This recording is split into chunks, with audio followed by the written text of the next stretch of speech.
Kalau gitu. kita melihat putusan pengadilan negeri misalnya, itu kan masih bisa dibanding, masih bisa dikasasi, masih bisa di PK. Nah, kalau putusan MK sudah tidak bisa dibanding, tidak bisa dikasasi, tidak bisa di PK. Jadi final itu ya cuma memutuskan sekali itu. Apapun yang terjadi Ya, harus dilaksanakan. ya, tapi bukan berarti kemudian kalau nanti ada aturan baru, terus nggak boleh. Ini yang perlu dipahami. Seolah-olah maksudnya gimana? Aturan baru itu dalam waktu dekat atau nanti setelah dilaksanakan ya muncul peraturan baru atau gini, gimana? saya menggunakan asas lex posterior derogat legi inferior ya. Jadi kalau ada suatu aturan hukum yang kemudian itu dengan mengatur hal yang sama tapi pengaturannya berbeda, ya yang berlaku kan yang kemudian. Yang kemarin jadi nggak berlaku. Nah, ini perlu dipahami dulu, final di sini ya tidak bisa di-challenge. Tapi bukan berarti terus selamanya putusan itu dianut aturannya. Kalau nanti ada aturan baru lagi yang mengatur berbeda, ya aturan yang terbaru. Cuma gini, aturan yang baru itu adalah sama-sama putusan MK dan kalau ada undang-undang baru yang mengatur berbeda. Makanya DPR pinter ini.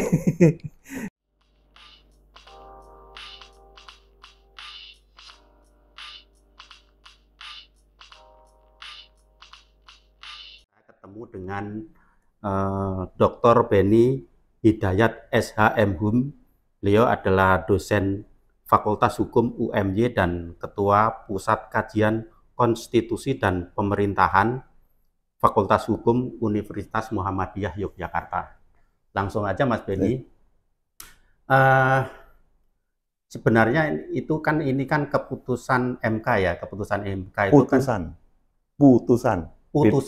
Bukan keputusan. Ya, bahasanya putusan. Mohon dikoreksi ya, masih awam. Jadi putusan MK ini kan boleh dibilang ini kan putusan lembaga yudikatif ya. Dalam arti DPR itu lembaga tersendiri. Jadi putusan itu apakah nanti dari segi hukum apakah langsung bisa diterapkan dari pihak DPR tidak bisa mengkoreksi. Nah, itu kan lembaga beda. Dalam arti muara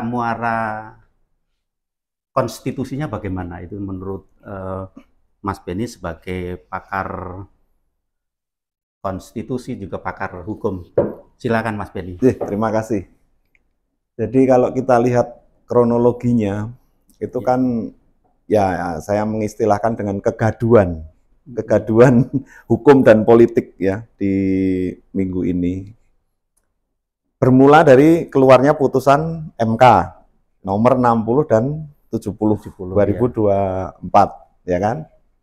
Kemudian di sisi yang lain DPR kemudian melakukan satu, katanya sudah dibahas ya rancangan undang-undang revisi pilkada dari awal, tapi tiba-tiba balik kemudian memutuskan untuk menyetujui RUU itu yang akan di rapat paripurnakan, ya kan? Iya. Nah, bagi sebagian katakanlah ahli hukum dan masyarakat itu mengatakan bahwa langkah DPR ini nggak benar karena sudah ada putusan MK 60 dan 70 yang harus dipatuhi betul. Dengan alasan final dan mengikat.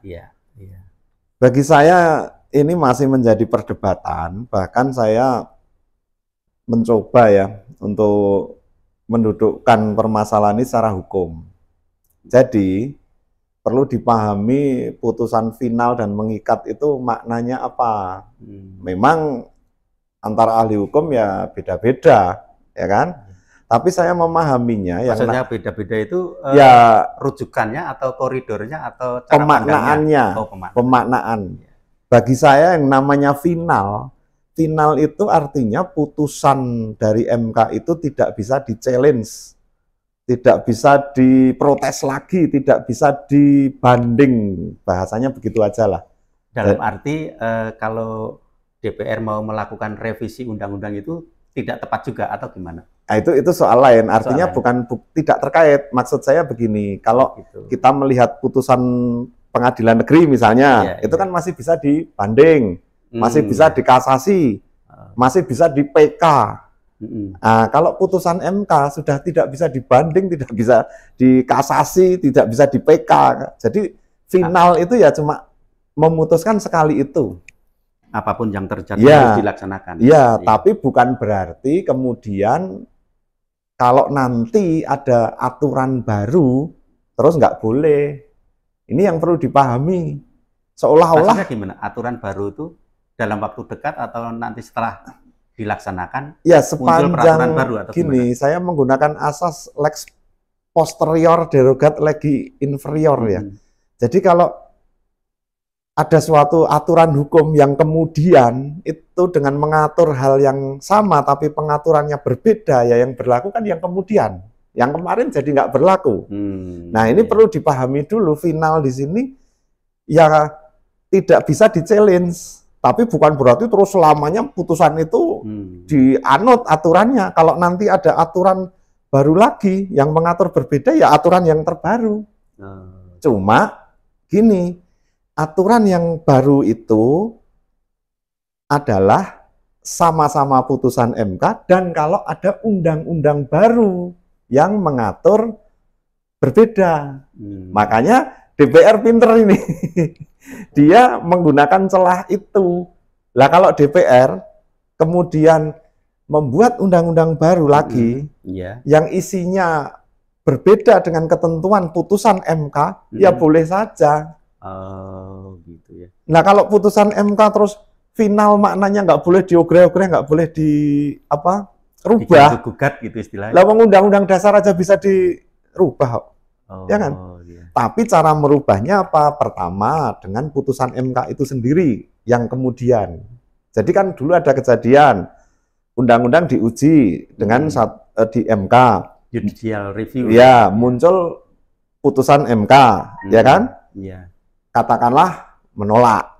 Tapi di lain waktu kemudian ada yang uji review, ya, uji material lagi terhadap undang-undang itu. MK putusannya mengabulkan, ya bisa saja. Nah, yang putusan MK yang kemarin menolak menjadi gugur karena sudah ada putusan MK yang baru. Nah, sekarang bisa juga dengan undang-undang baru. Ini sudah ada putusan MK. Ya, putusan MK ya. Nomor 60 katakanlah atau 70 sekalian juga nggak apa-apa. Iya, iya.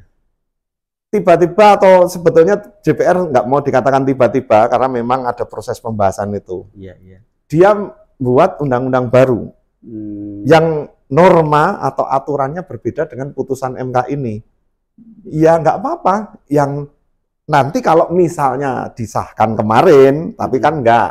Iya. Nah, itu yang kalau misalnya kemarin disahkan ya yang berlaku ya undang-undang yang DPR itu ya. Sepanjang nanti kalau nggak digugat lagi ke MK dibatalkan lagi.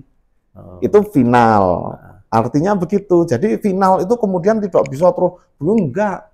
Bisa nanti aturan normanya itu diganti atau dirubah dengan putusan MK yang selanjutnya atau ada undang-undang baru yang mengatur berbeda. Terus yang kedua masalah mengikat. Mengikat itu tidak berarti kemudian DPR dalam membuat undang-undang itu terus harus mengikuti putusan MK, enggak. Karena mengikat itu artinya dia pada saat diputuskan tuh langsung bisa diberlakukan tanpa menunggu peraturan pelaksanaan lebih lanjut. Gitu. Tapi ketika DPR mau bikin undang-undang baru, putusan MK ini hanya sebagai referensi saja. Mau ngikut ya boleh, tidak juga boleh. Kan dalam membuat undang-undang kan ada politik hukumnya ya.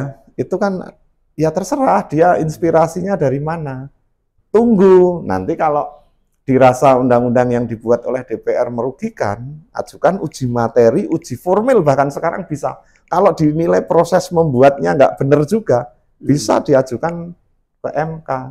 Jadi kemarin itu kan ya saya melihat ada perlombaan ya dalam membuat aturan antara MK dengan DPR. Nah, orang yang mendukung MK, oh, pokoknya harus pakai putusan MK. Nah, yang nggak setuju, ya saya sih dalam hal ini tidak berposisi di DPR ya, tetapi saya melihat dari sisi hukum ya, bahwa sekarang coba tunjukkan kalau ada pihak-pihak yang tidak mematuhi putusan MK, sanksinya apa? Ya toh? Kalau dianggap itu melawan konstitusi, katakan DPR nggak mau melaksanakan, presiden nggak mau melaksanakan, silahkan presiden di-impeach. Ada prosedurnya kalau dinilai melawan Undang-Undang Dasar. Ya. Tapi kalau DPR mau apanya yang di-impeach DPR? Recall itu siapa yang berwenang merecall, ya kan? DPR mau di-impeach. Kalau terjadi sengketa antar lembaga negara, menurut Undang-Undang Dasar yang menyelesaikan MK. Tapi pertanyaannya, kalau DPR yang bersengketa dengan MK sendiri yang punya kewenangan memutus sengketa itu, terus siapa yang mau menyelesaikan? Apa tetap MK? Wong dia juga lembaga yang terlibat di sengketa itu, ya kan? Jadi DPR itu kan punya kekuasaan legislasi. Ya dia merodak undang-undang dengan persetujuan bersama presiden. MK itu kewenangannya menguji undang-undang terhadap undang-undang dasar, meskipun sekarang berkembang menurut doktrin ya, pendapat-pendapat ahli hukum itu, wah MK itu bisa dalam putusannya membuat norma baru loh. Ini gimana?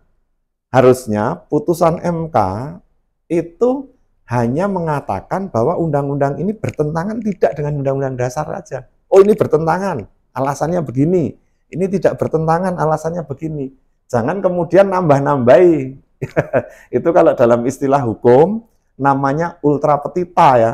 Apalagi yang dimohonkan A malah dikasih A++ kan gitu. Itu juga sebetulnya kontroversial, tapi ini kan masih perdebatan. Ya selama itu kita diakui ya, mengakui terhadap putusan itu ya berlaku, tapi itu sebetulnya bisa dipersoalkan.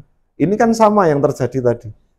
Bahwa terus mengatur ini boleh loh begini kalau penduduknya begini.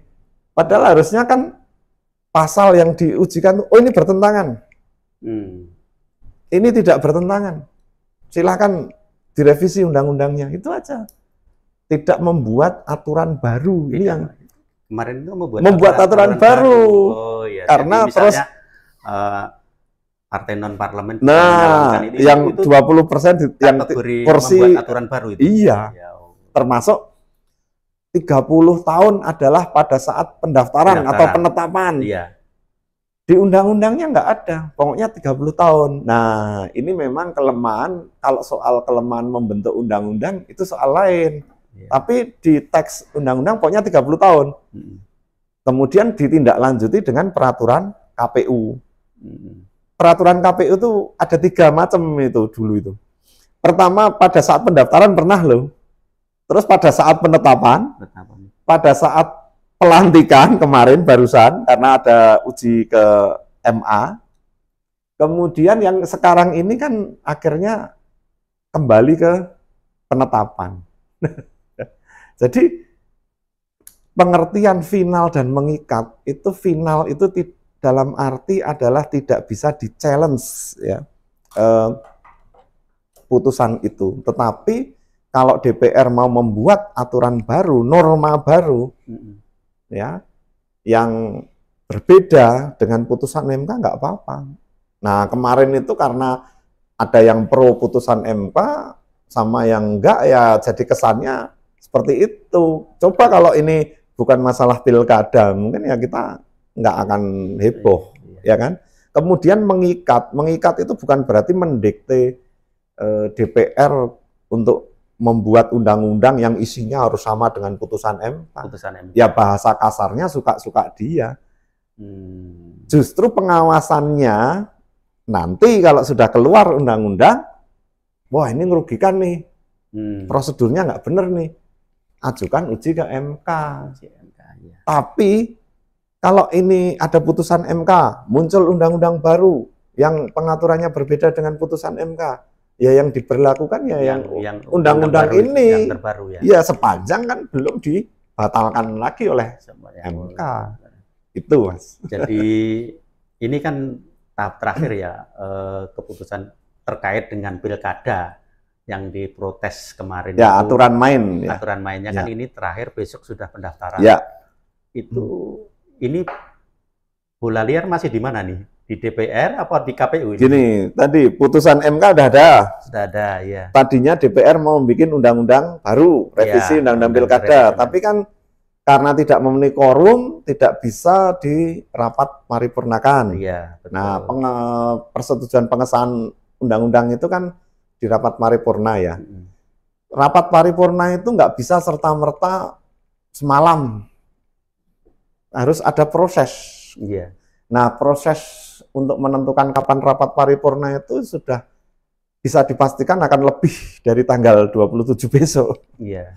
Makanya, ya sepanjang belum ada undang-undang baru dari DPR yang mengatur hal yang sama tadi, putusan MK yang berlaku. Putusan MK yang berlaku. Ya, yang 60. Yang 60. Makanya, ya kalau ada parpol yang memenuhi ketentuan itu boleh-boleh saja sekarang. Silahkan, itu masalah politik ya. Tapi secara hukumnya pakai dasar hukum putusan MK yang 60. Yang 60. Nah, yang 70 bagaimana? Karena untuk peraturan KPU kan harus dikonsultasikan dengan DPR. Ini juga sebetulnya hal yang aneh nih. Lembaga negara lain itu kalau mau bikin peraturan kayak MK sendiri, MA, Ombudsman, KPK, nggak pernah konsultasi ke DPR. Ini ngapain? Kalau KPU mau bikin peraturan kok harus konsultasi ke DPR. Tapi KPU-nya sendiri nggak protes. Yang mau konsultasi KPU ke MA. Bukan ke DPR. Ke DPR. Jadi peraturan ke MK. Enggak. Atau... Peraturan KPU itu kan harus dikonsultasikan dengan DPR. Sebelum disahkan. Nah, tapi kan itu tetap nanti yang berlaku keputusan MK itu toh. Khususnya krusial saat ini. Enggak. Kalau yang krusial saat ini. Yang masalah syarat pencalonan oleh parpol, iya. Itu putusan 60. Itu tidak perlu lagi ada peraturan KPU ya, yang secara teknis harus dirubah dalam arti karena di putusan MK itu sudah jelas dan undang-undangnya tidak jadi tadi, perubahannya tidak jadi disahkan. Tapi kalau yang putusan MK nomor 70 yang itu kan batas usia itu. Nah, batas usia itu kan adanya di amar. Enggak di amar tapi di pertimbangan. Nah, ini harus ditindaklanjuti dengan peraturan KPU. Oh, gitu. Ini mau mengacu kemana? Karena ada putusan MA, Mahkamah Agung yang kemarin, yang mengatakan bahwa ini saat pelantikan, ya kan? Iya. Tapi di MK sendiri sebetulnya tidak eksplisit di amar itu harus pada saat pendaftaran atau tidak? MA itu saat mendaftar dia. Enggak, saat pelantikan yang penting 30. Oh iya, saat pelantikan yang penting 30 ya. Tapi kalau putusan 70 itu di pertimbangan itu pada saat daftar atau penetapan. Nah, ini memang sempat ribut ya. Termasuk ada salah satu pakar hukum yang mengatakan bahwa ini kalau tanggal 27 belum ada PKPU yang baru ya pakai yang mengacu ke MA. Itu. Ya, kalau saya sih itu juga tidak tepat karena ya pakai PKPU yang lama yang kemarin masih ada. Intinya kalau ada suatu peraturan sebelum peraturan itu dinyatakan dicabut atau dinyatakan tidak berlaku oleh putusan pengadilan ya tetap berlaku toh. Tetap berlaku, betul ya. Sepanjang belum dicabut dengan peraturan yang baru ataupun tidak diputuskan tidak berlaku oleh lembaga peradilan kan. Nah, sekarang Coba nanti dicek, hari ini kan sudah muncul tuh peraturan KPU yang baru, yang terbaru sudah ada, yaitu yang mengatakan bahwa 30 tahun itu sejak penetapan pasangan calon. Nah itu, ya kalau itu artinya ya sudah selesai. Kecuali kalau ini waktunya mungkin masih seminggu, bisa saja peraturan KPU ini diuji ke MA. Karena Mahkamah Agung itu kan menguji peraturan di bawah undang-undang terhadap undang-undangnya. Nah, undang-undang yang Undang-Undang 10 2016 ya, itu kan yang sudah dirubah itu kan yang di persyaratan parpol untuk pengajuan calon. Tapi kan kalau yang usia kan belum. Itu masih multitafsir. Sementara amar putusan MK 70 kan tidak eksplisit. Ini harus 30 pada saat penetapan loh. Kan enggak. Coba dibaca, cuma di pertimbangan ada. Nah ini kan perdebatan. Ya enggak apa-apa meskipun diamar, di pertimbangan. Tapi ada juga yang, ya harusnya yang diamar. Amar enggak ada omongan kayak gitu kok. Ya kan? Ya namanya, iya. Nah, tapi akhirnya daripada ribut mungkin ya, antara DPR dengan KPU, coba nanti dicek yang peraturan KPU terbaru itu akhirnya 30 tapi pada saat penetapan calon, bukan pelantikan. Ya, ini itu menurut yang mana? Menurut MK? Menurut MK, putusan bukan MA. Kalau MA bukan MA saat pelantikan. Nah, itu gitu. Jadi ya memang ini pengujian peraturan di Indonesia ini kan, tapi kalau tumpang tindih ini sebetulnya. Kalau yang keputusan MK itu yang parpol non-parlemen bisa mengajukan itu enggak masalah itu? Ya enggak masalah, karena maksudnya PKPU langsung aja merujuk putusan MK. Karena kan DPR enggak jadi bikin undang-undang baru. Persis waktu dulu syarat sebagai calon wakil presiden itu nggak perlu, kan DPR kan nggak bikin undang-undang baru. Ya yang kemarin kan harus 20% itu. Ya, nah sekarang kan dengan bebas kan. Ya, ya ada 7% pun 7,5. Itu bisa. Artinya. Dan yang non kursi juga boleh. Kalau itu enggak masalah besok. Maksudnya bisa langsung merujuk ke MK itu ya. Iya. Ada bahkan yang lain. Enggak masalah. Bahkan yang sekarang usia pun itu juga sudah nggak masalah. Karena peraturan KPU-nya sudah merujuk ke putusan MK. Nah itu. Jadi sebetulnya perdebatan ini per hari ini relatif sudah selesai. Sudah selesai ya. Sudah selesai itu bukan berarti dalam arti kemarin itu, wow bener toh, bahwa DPR itu harus nurut putusan MK, enggak. Ini selesai karena DPR nggak jadi mengesahkan revisi. Kalau kemarin DPR jadi mengesahkan revisi, terus ini ributnya. Perdebatannya mesti akan diuji lagi kan undang-undangnya itu. Pengujiannya kapan? Cepet-cepetan, masa dalam waktu 2-3 hari kan? Nggak jadi mungkin juga. Perdebatan ini terhenti karena DPR tidak jadi merevisi undang-undang pilkada. Sehingga kalau tidak ada undang-undang baru yang mengatur berbeda dengan putusan MK, maka yang diberlakukan adalah putusan MK.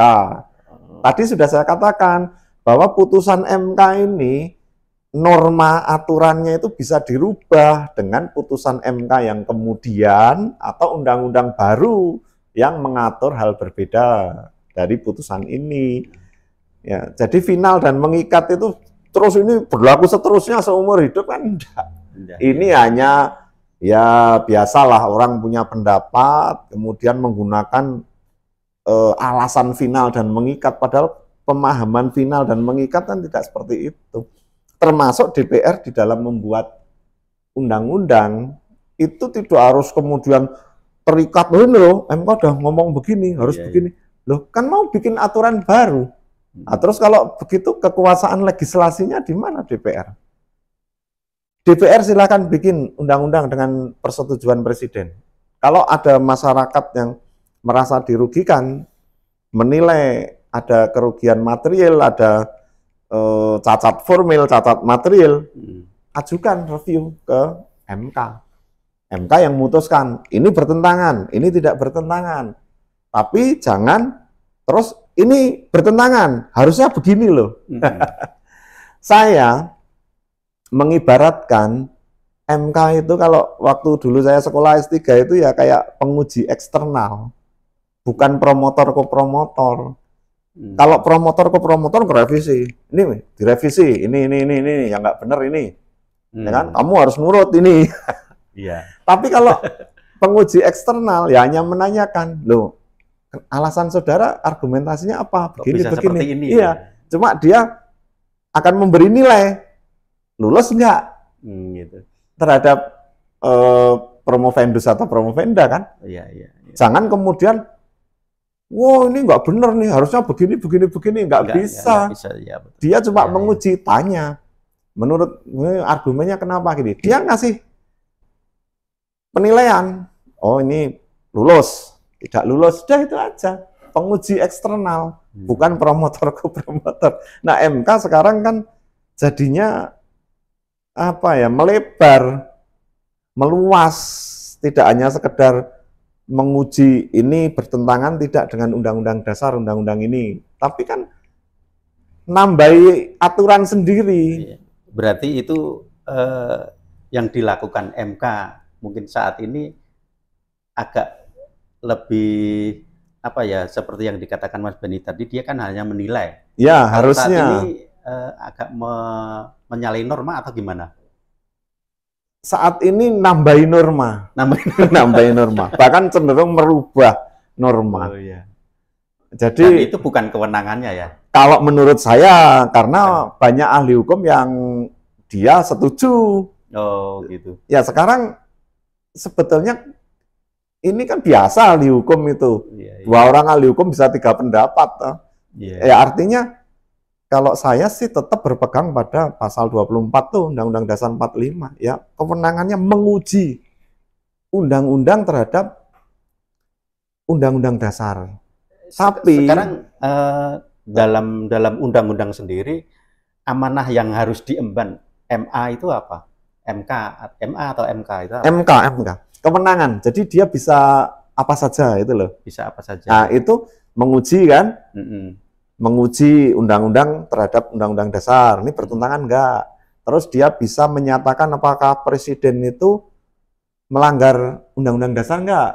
Ketika DPR kan bertanya nih, ketika mau mecat presiden lah, kan tanya dulu ke MK, ini benar nggak nih ngelanggar, ya kan? Kemudian pembubaran partai politik, menyelesaikan sengketa kewenangan antar lembaga. Kemudian juga nanti satu lagi istilahnya itu tugas konstitusi itu. Nah, wewenang, tugas dan wewenang dari MK itu, ya kan? Jadi ini penyelesaian perselisihan hasil pemilihan umum kemarin, ya kan? Wah, ini ada hasil pilpres, ya kan? Gini begini kan, gugat. Nah itu pun kan perdebatan. Apakah MK itu hanya menguji hasil? Kemarin kan yang atau proses cuma menguji hasil kan. Tapi ada yang berbeda pendapat. Artinya kan yang dinilai itu apakah mencocokkan hasil atau ini juga proses kan. Kemarin kan perdebatan juga. Profesor Mahfud kan selalu mengatakan bahwa yang diperdebatkan di MK itu kan hasilnya, bukan prosesnya kan. Lah kalau hasil harusnya gini, misalnya tapi ini sebenarnya sudah lewat ya. Intinya kalau KPU mengumumkan saya dapat suara kok cuma 100. Padahal menurut saya suara saya 1000. Ya itu. Ya saya harus membuktikan bahwa ini loh yang 900 itu harusnya diperoleh dari sini. Ini kan enggak kemarin. Harusnya kan dibuktikan bahwa suara saya itu tidak segitu. Tapi ini loh menurut saya suara saya 1000. Karena di sini salah hitung, harusnya begini sehingga ketemu 1000. Tapi kan itu susah banget. kemarin yang digugatkan calon yang lain itu kan apa ya? Ya lebih bansos dan lain sebagainya. Nah, lebih ke itu. proses. Artinya kemudian langsung ke puncaknya ya intinya kalau curang ya terus nggak sah, nggak bisa digunakan kan gitu. Seolah-olah kalau ini terbukti, nah padahal di pelanggaran pemilihan umum itu kan ada macam-macam kan, pelanggaran administrasi ada, pidana ada kan, ya kan. Jadi ya memang tadi akhirnya perlu juga sebetulnya mengkritisi kemenangan Mahkamah Konstitusi. Cuma masalahnya sekarang pendukungnya banyak yang dari ahli-ahli hukum. Ya, kalau saya sih sifatnya netral ya. Kalau memang ada sesuatu yang menurut saya secara analisis pendapat saya ya nggak sesuai ya secara peraturan perundang-undangan ya harus disampaikan, ya kan? Gitu. Ya seperti tadi ya, DPR itu jangan kemudian didikte. Kamu kalau ngerevisi undang-undang ini harus taat loh sama putusan MK, ini sudah ada loh putusan MK seperti ini. Lah dia kan punya kewenangan legislasi, membuat aturan, membuat norma level undang-undang bersama presiden. Loh. Tunggu aja, kalau kita menilai cacat material atau formil, ujikan materi maupun formalitas sekarang bisa. Jadi mekanisme itu sudah ada check and balances-nya di situ. Jangan kemudian itu sudah ada putusan loh. Nah, kalau yang kenapa waktu pencalonan Wapres kok seolah-olah lancar? Karena DPR-nya memang tidak ada niat untuk merubah RUU Pilpres. Oh, iya. Coba kemarin DPR-nya tetap ngotot juga, bikin rancangan undang-undang perubahan Pilpres, geger juga. Jadi ini kan masalahnya kemarin waktu putusan 90 itu kan, itu DPR tidak kemudian membuat aturan baru. Lah yang sekarang mau bikin aturan baru. Ini yang ribut jadinya. Iya. Itu.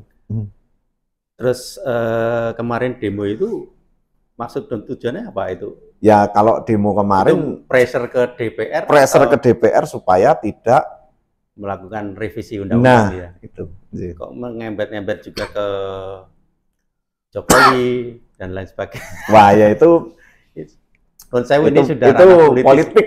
Sudah ranah politik. Mungkin dari pandangan. Kalau hukum itu standarnya kan bahwa yang namanya presiden itu bisa katakanlah pecat gitu aja lah, diberhentikan gitu ya di masa jabatan itu ya kalau terbukti melanggar undang-undang dasar, ya kan? Iya. Itu pun dengan proses di DPR dulu, di MK, nanti masih ke MPR. Nah, baru itu panjang. Jadi ya ini sudah politis. Kalau hukum memang ada. Justru yang menarik itu bagaimana cara mengimpeachment DPR. Kalau DPR dianggap melanggar undang-undang dasar. Itu yang istilahnya ruangnya belum ada atau gimana? Belum ada ruangnya. Loh, sekarang anggota DPR tuh siapa yang bisa merecall mengganti anggota DPR? Ini mau tak ganti nih. Kecuali kasus asusila. Kecuali dia melakukan perbuatan pidana yang. Iya, pidana memang ada kan, misalnya dia harus kehilangan jabatannya itu, kemudian di PAW, ya kan? Pergantian antar waktu. Tapi kalau diduga melanggar, atau gini aja simpelnya, kalau kemarin misalnya jadi merevisi undang-undang pilkada, terus dia dianggap melawan putusan MK, melawan konstitusi, bisa nggak itu alasan itu digunakan? Kan nggak bisa. Iya. Terus kalau direkol, semuanya direkol berarti Komisi 2 itu? Ya nggak kalau disetujui di paripurna ya berarti ya yang menyetujui di rapat paripurna kan, yang direkol. Ya kan? Iya, iya. Jadi ini loh yang jadi masalah itu pemahaman terhadap final dan mengikat itu loh. Itu tolong dipahami lagi, final itu yang bagaimana, mengikat yang bagaimana. Nah sekarang yang terjadi, saya sekali lagi bukan orang DPR ya, cuma kesannya itu kan dikondisikan, wah DPR nggak mau nurut putusan MK, ya. Melawan putusan. Loh, ini ada putusan MK 1000 udah keluar. Iya. DPR mau bikin undang-undang baru. Apakah DPR terikat dengan putusan-putusan MK yang sudah ada? Enggak juga, betul ya. Bikin undang-undang baru, silakan. Itu kan kewenangan DPR Presiden. Kalau kita menilai, oh ini ada cacat material, ini ada cacat formil, ajukan. Meskipun masyarakat umum ya bisa mengajukan ya? Bisa sepanjang dia merasa ada kerugian konstitusional lah, bahasanya gitulah. Iya. Nah itu kan yang putusan 70 dulu, waktu yang putusan 90 mahasiswa. Sekarang yang 70 juga sama mahasiswa. Iya kan? Iya. Jadi ya sepanjang diterima sebagai pihak yang punya legal standing ya, itu lanjut sidangnya. Kecuali kalau ada apa semacam dari MK itu kan, oh, kamu bukan pihak yang bisa, misalnya itu ada misalnya bukan yang legal standing. Nah itu jadi tadi jangan kemudian ini putusan MK ini seolah-olah wah sudah yang benar-benar final mengikat gitu ya. Itu dalam arti nggak bisa direvisi, nggak bisa diubah lagi atau enggak, bukan asal ada waktu dan iya, bisa ya, DPR bisa membuat undang-undang baru, membuat undang-undang baru yang beda pengaturannya, atau malah justru seringkali MK juga merubah aturan yang kemarin sudah ada di putusan MK sebelumnya dengan putusan MK yang setelahnya. Jadi MK sendiri ya mohon maaf kadang tidak konsisten. Dulu ditolak, sekarang diterima, ya toh? Iya. Oh dulu begini, sekarang enggak, sekarang begini. Nah kan gimana ini? Kok bisa seperti itu? Analisisnya gimana? Atau penguasa ya, campur tangan atau gimana? Itu terhadap apa? Yang putusan MK? Ya enggak, maksudnya ketidakkonsistenan putusan MK itu yang paling praktis kalau menurut saya kan yang pertama adalah karena perubahan komposisi hakim. Kalau hakimnya gantian itu kan, ganti orang kan pikiran beda. Oh, berarti sangat tergantung dengan individu yang ada gitu ya? Iya. Tapi aneh juga, saya belum penelitian ya. Katakanlah hakimnya sama, kok bisa putusannya berbeda, padahal yang diuji undang-undang yang sama, itu saya nggak tahu ya, bisa saja. Berarti kalau di situ terbuka peluang, sangat terbuka peluangnya penguasa terlibat kan? Ya, ini seperti tuduhan-tuduhan kemarin kan juga seperti itu. Masalahnya hakim MK itu kan ada berapa? 9 komposisinya, 3 diajukan Mahkamah Agung, 3 diajukan oleh DPR, 3 oleh Presiden, ya kan? Saya pernah penelitian tuh dengan teman-teman di Fakultas Hukum UMY. Jadi perekrutan hakim MK ini ternyata tidak ada standar. Kalau Presiden itu biasanya bikin pansel, terus nanti habis itu wawancara atau apa keluar nih yang dari Presiden. Kalau DPR ya biasanya langsung pokoknya wawancara, dan dia lebih istilahnya eksklusif di lingkup parlemen kan. Bisa kita lihat kan yang hakim MK yang diusulkan DPR itu ya bahasa Jogjanya kan konco dewe ya. mantan anggota DPR juga kan. Iya, iya. Saya misalnya daftar, saya nggak mau lewat DPR, ya jelas kalah, nggak punya kenalan ya toh, akan jelas itu. Iya. Nah, MA apalagi, MA tertutup karena ini menyangkut karir hakim juga. Ya nggak mungkin lah saya bukan hakim kok lewat jalur MA nanti ya, yang teman-teman yang sudah hakim, apalagi dia sudah hakim tinggi kan berharap juga kalau nggak hakim agung juga hakim MK. Cuma masalahnya hakim MK ini kan pejabat negara, hakim agung juga pejabat negara, bukan karir. Itu kan harus ada semacam seleksi khusus tadi. Jadi 3 lembaga ini menghasilkan 9 hakim MK ini pun juga standarnya nggak ada, nggak jelas itu ya. Nah, saya di penelitian itu dengan teman-teman yang mengusul, kadang ikut Korea Selatan, bikin pansel bersama, pilih bersama antara presiden, DPR dan MA. Jadi satu pintu gitulah. Maksudnya presiden dan lain duduk bersama, terus ya, di situ peserta pilih terbuka ya istilahnya. Ya, gitu. Jangan permeja, jangan permeja ya maksudnya. Ya, jangan permeja mengusulkan. Ini bukan masalah check and balances. Kalau check and balances berarti seolah-olah ini ada perwakilan hakim-hakim di MK. Ini wakilnya presiden, ini wakilnya.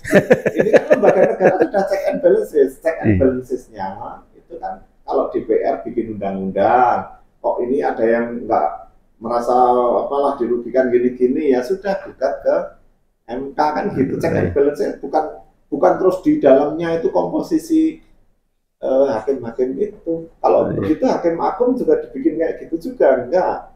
Ini kan karena pandangan, ini karena masalah konstitusi. Ini ada legislatif, eksekutif, yudikatif, enggak juga. Tapi ya itu tadi kembali yang namanya ahli hukum semakin banyak kan ya orang semakin bingung loh, masyarakat karena masing-masing punya pendapat sendiri-sendiri. Iya. Yang penting saya punya argumentasi ya bahwa arti final dan mengikat itu sebetulnya yang seperti apa. Terus kalau DPR bikin undang-undang, revisi undang-undang, tidak taat putusan MK itu bukan berarti kemudian melawan atau mengoreksi putusan MK. Dia mau bikin aturan baru kan ya boleh-boleh juga. Jangan kemudian dibatasi. Mana aturan yang harus mewajibkan DPR mengacu ke putusan MK? Mengikat. Mengikat itu bukan mengikat DPR untuk bikin aturan dalam undang-undang harus sesuai aturan yang ada di putusan MK. Itu. Maka ini yang terus terang kalau saya alasan final dan mengikat dijadikan untuk dalam tanda petik ya, memaksa bahwa putusan MK 60-70 harus diberlakukan itu nggak tepat. Dulu putusan 90 kenapa DPR, ya karena DPR-nya memang nggak mau buat undang-undang ya, nggak mau merubah. Artinya mengamini. Ya itu hak DPR, Pak. Iya. Jadi jangan kemudian dipandang ini sebagai perlawanan, ya, kecuali kalau tidak ada mungkin bisa Mas, kalau dianggap ya diduga ada perlawanan ketika rancangan undang-undang itu belum masuk prolegnas.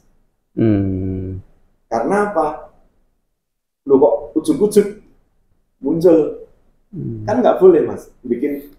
Yang menjadwal itu prolegnas ya? Artinya gini, DPR itu kan punya program legislasi. Iya. Ini undang-undang mana ini yang mau dibuat, ya toh? Nah, kalau kecuali ada kondisi khusus mendesak ya, itu pun kan. Ya kemarin kan mendesak sekali itu. Sebetulnya enggak, artinya tanggal 20 baru. Enggak, maksud saya gini. Iya. Kalau ada hal ihwal, kegentingan memaksa dan seterusnya itu bukan wilayah DPR untuk membuat undang-undang. Presiden, Perpu.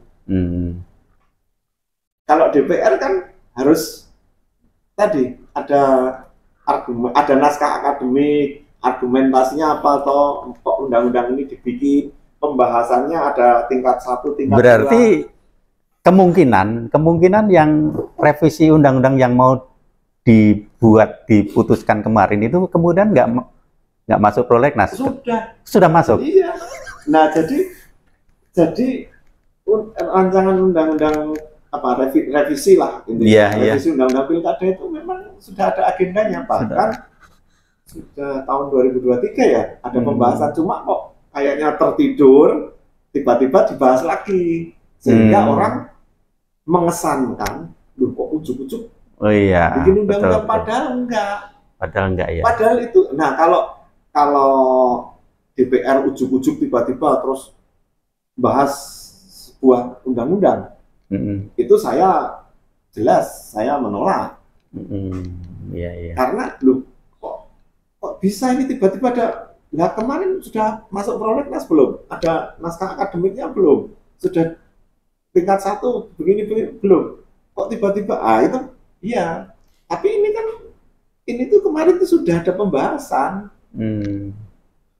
Cuma mungkin ya saling tunggu tuh, Mas. Iya. Tahu undang-undang ini baru diuji loh di MK. Iya. Kita stop dulu nih pembahasannya, nunggu dulu kan. Nah, begitu keluar putusannya, ini baru langsung. Oh iya, Pak. Memanfaatkan celah. Ini betul. paralel, Mas. Iya. Ini revisi undang-undang pilkada. Kan 2016 revisi undang-undang pilkada. Tapi ini kan di satu sisi ada yang mengajukan ke MK. Sedang diuji di MK ya. Iya. Kebetulan keputusannya seperti itu ya. Nah, DPR ngerem dulu. Kalau dia terlanjur begini menentukan A, tiba-tiba putusan MK muncul B. Dipakai putusan MK loh, Mas. Iya. Karena kan sesudahnya mengalahkan yang sebelumnya. Makanya DPR pintar nih, nunggu. Begitu MK memutuskan A, wah DPR langsung ngebut. Tapi terganjal tidak memenuhi quorum. Nah, gitu. Masalah kenapa kok tidak memenuhi quorum itu sudah bukan saya yang menjawab. Ya, itu sudah ranah politik ya. Nah, itu sudah bukan hukum. Tapi secara hukum, kalau rapat paripurna tidak memenuhi quorum tidak sah, tidak bisa dijalankan. Itu secara hukum. Masalah kok dora teko ngopo itu sudah politik. Iya. Nah itu. Yang jelas sekarang yang berlaku putusan MK 60/70 ini karena memang tidak ada undang-undang baru yang baru ya. Tadi mengatur hal yang berbeda. Toh kalau ada nggak mungkin ya, dalam arti mungkin. Besok sudah itu pendaftar. Saya berani mengatakan cacat formil. Cacat formil itu kaitannya dengan prosedur. Prosedurnya nggak benar, tidak sesuai dengan peraturan perundang-undangan yang ada. Itu kan ada tahapan-tahapannya tuh. Sudah ada itu aturan bagaimana kalau mau melahirkan sebuah undang-undang. Tinggal diukur aja kan. Otomatis PKPU itu nanti merujuk langsung MK. Putusan MK. Langsung putusan. Karena undang-undangnya kan sudah di pasal-pasalnya itu beberapa sudah dibatalkan oleh MK. Iya. Ya kan? Iya.